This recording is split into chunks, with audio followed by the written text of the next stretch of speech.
Things are not looking good for the Lord of the Rings, the Rings of Power. Surprise, surprise, given the fact that the show is absolutely terrible and has been so from the very beginning because the showrunners and the production company chose to create their own fan fiction rather than actually adapt anything that J.R.R. Tolkien wrote. But I didn't think it was going to be this bad this soon. This show is already in Acolyte level territories for viewership in just its third week of reporting from data analytics firm Illuminate. Before we get to this, I'd like to ask you, please hit that subscribe button, hit that bell for notifications so you don't miss any of our future videos here at the Trent Report.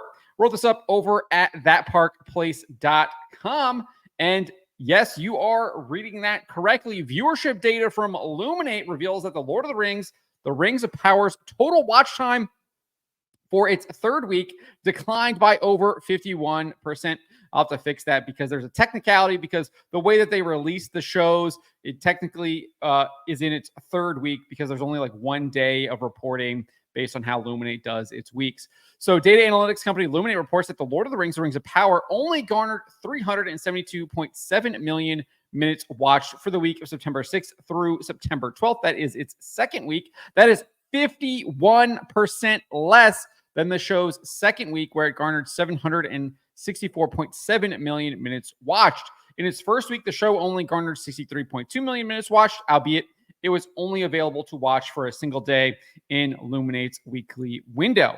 Variety reported the show failed to chart in the top 10, but instead was 37th on Illuminate's chart in its first week. So if you read Variety's report, they actually combine that first week with the second week and say that is its premiere. And we're counting kind of all of that as like the first 3 episodes, even though clearly there is probably some watch time from the 4th episode in there as well. But this is really, really bad. What are we seeing here? 372.7 million. Again, that is Acolyte levels of terribleness for this show. And we'll show that to you at the very end of this article here. But before we get to that, let's kind of dissect this a little bit, just looking at Rings of Power. So obviously, the second week should have gotten significantly more watch time because Prime Video and Amazon MGM Studios released 3 episodes right off the bat with a total runtime of 204 minutes, while the 4th episode, which debuted on September 4th, only has a total runtime of 65 minutes, and the 5th episode's runtime, which debuted on September 11th, is just 61 minutes. However, the fact that the second week only hit a peak of 764.7 million has to be disastrous for Prime Video, given Nielsen reported back in 2022 that the first week of the show's 2-episode premiere raked in 1.253 billion minutes watched. That's right. The season 1 2-episode premiere with just 2 episodes instead of 3 did 1.253 billion minutes watched. Those first 2 episodes only had a total runtime of 132 minutes. So even if you give Prime Video its best case scenario, the show only brought in around 4.06 million viewers. So the way I did that is I basically added up the total minutes watched that Illuminate is reporting here from the first week and the second week, which is like 827 or something like that. And then I divided by the total minutes runtime, by the show's runtime. And you come to 4.06 million viewers. And I think that is the best case scenario. If you do the same thing with the Nielsen numbers, you get 9.5 million viewers for that season 2-episode season premiere. So it's declined by 57.2%. Massive, massive decline. Now, obviously, we're looking at Illuminate data and we're looking at Nielsen data. So there could be a little bit of a difference there. Obviously, we'll get a better picture on this when Nielsen releases its numbers, which they usually takes them about a month to release after the show debuts. So I think we probably have about 2-3 more weeks before we get that. But it's not just Illuminate, right? We've covered this before. Samba TV reported a similar decline from the first season to the second season. They reported that the season 2 first episode only was watched by 902,000 people in the U.S. They had previously reported that the season 1 premiere first episode brought in 1.8 million, and that was over 4 days, whereas the season 2 was over 5 days. So they even gave them an extra day to make it look better, and it still looks absolutely terrible. It's still a decline of 49.8%. It's probably actually over that 50% number if it was a 4 to 4 day comparison. At least that would be my guess there. So not only are the premiere viewership numbers way down for season 2 based on Luminate and Samba TV data, but it appears people who checked out the premiere for season 2 are already abandoning the show. I've covered this before as well, but we have even more data now because there's more episodes that have been released. IMDb review scores for each episode of season 2 have fallen from episode to episode. As of writing, the first episode has 12,000 reviews, a little bit over 12,000 reviews. The second has 10,000. The third, 9,900. The fourth has 7,600. And the newly released fifth episode has just 4,100. The decline from the first episode to the fifth is currently 65.8%. Now, obviously, it hasn't been out that long, only a couple of days. But we can still look at the decline from the first to the fourth, and I think that gives you a little bit more accurate picture. And we're looking at almost a 40% decline, 36.6%. And my guess is it's probably even has gone higher than that. I think people are tuning this out the more they get through it. People are not watching it. I'm a perfect example of that. I only watched the first episode. I just didn't watch anymore after that. I couldn't do it. It was absolutely terrible. They literally turned Sauron into a black spaghetti monster, dropping down a mountain like he's a slinky. It was absolutely atrocious. It was awful. Like, what were they thinking? What were they doing? It was terrible, terrible.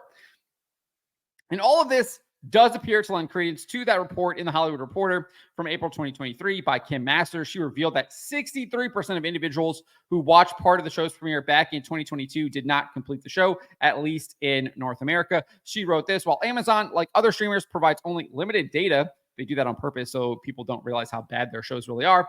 And internally, it held information even more closely than usual in the series. Sources confirm that The Rings of Power had a 37% domestic completion rate, customers who watched the entire series. That means that 63% of people did not finish this show after watching even a portion of an episode. For those outside the United States, the completion rate was higher. Master shared this. Overseas, it reached 45%. A 50% completion rate would be a solid but not spectacular result, according to insiders. So even 45% is not good. I mean, over half of the people didn't finish watching your show. I mean, that's how bad this is. People just tuned out, saw what they were producing, and were like, no thanks, do not want to watch this at all, and turned their television off or found something else to watch.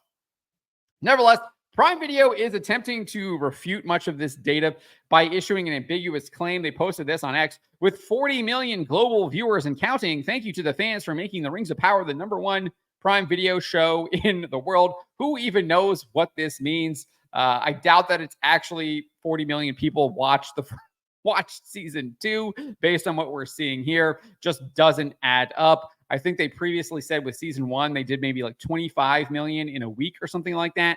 So this 40 million number, I'm wondering if they're actually adding in the season 1 numbers. That's how ambiguous this is. Doesn't really provide us any information whatsoever. I think it's just them trying to push an agenda for people who aren't going to dive into it or ask any kind of questions. It's just like, look how many people, look how great we're doing, when in fact, like the data is clearly being manipulated to push their agenda to try and justify this show, because all the other data points are pointing to the fact that this show is terrible and people are abandoning it very quickly. Not only is the company posting ambiguous posts like that one to try and shape a narrative that people are not leaving the show en masse, but the showrunners continue to attack fans of J.R. Tolkien and The Lord of the Rings, actual fans, people who actually respect what Tolkien wrote and respect his legendarium. Showrunner J.D. Payne told The Hollywood Reporter, the Fellowship had to look to each other and those who support it and remember what it's fighting for. And when we see that millions of people are watching this and responding so positively to it, that's who we're fighting for.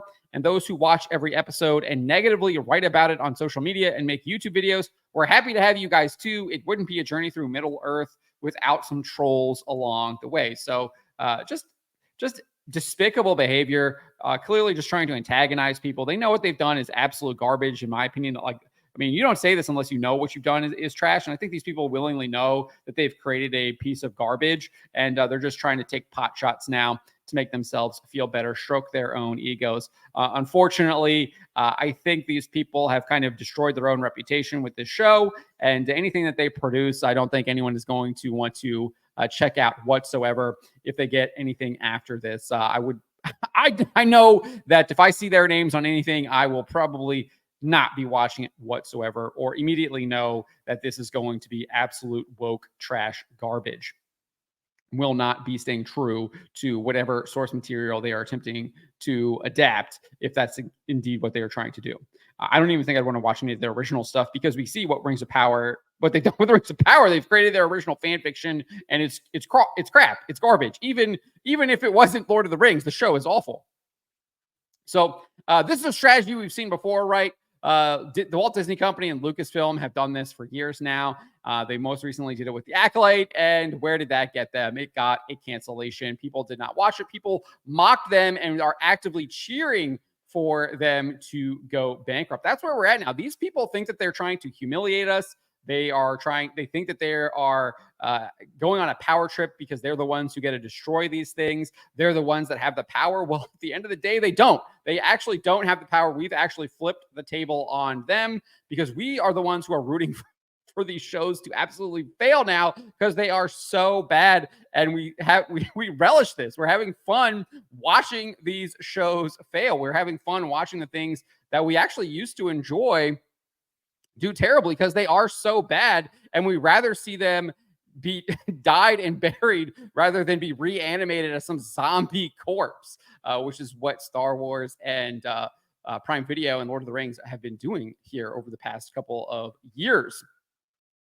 So I don't think that strategy is going to work out very well for Prime Video, given it did not work out well for Lucasfilm. But this is what I'm talking about. Remember how I said at the very beginning that this was at Acolyte levels? Well, in the Acolyte's second week, and this is Luminate data, so I think we can do it's a pretty close apples to apples comparison here. They reported that the Acolyte did 380.5 million minutes watched in its second week. Remember, where are we at already with Lord of the Rings here? Let's scroll up. Where are we at? 372, less than Acolyte week 2. Less than Acolyte week 2. And for all intents and purposes, this is basically Rings of Power week 2, because again, the first episode only had that like one day on the chart, and didn't chart. So it was like in 37th. And so even Variety like added them together, but less than the Acolyte week 2 at 372. And what happened with the Acolyte after that? It freaking nosedived and eventually fell off the charts. So let me go back down here. Scroll back down here. Here it is. Yeah. So in the next week, it fell to 262, and then it was down to 232, and then it fell off with its sixth episode. In its fifth week, it fell off. It was below 282. It was likely below 232, but we only know that it was below 282 because they only showed us the top 10. Obviously, they do have more. The Variety indicated that, but they only share the top 10 usually for when they publish things like that. But this is how bad the show is doing. It is doing worse than potentially worse than the Acolyte. And these people are telling the Hollywood Reporter they're going to stay for 5 seasons. At least Lucasfilm realized that this stuff isn't working, or at least seemingly realized it wasn't working anymore, and they scrapped it. We're like, we're not doing anymore. These guys are going to keep going. They're going to keep going. I mean, can you imagine what the viewership is going to be like if this actually does make it to a 5th season? How many people? Like, what are we going to be at? We're going to be at like single digits in watch time. It won't even be on the charts because we won't even know what it will be. That's how bad this is going to be. But I mean, that's where we're at now. They're at 372. Acolyte was at 380. This is in Acolyte levels of disaster right here. Not looking good for the Lord of the Rings. The Rings of Power Season 2. But let me know what you guys make of this. Let me know in the comments below. Remember to always be charitable, especially to each other, but to always speak the truth.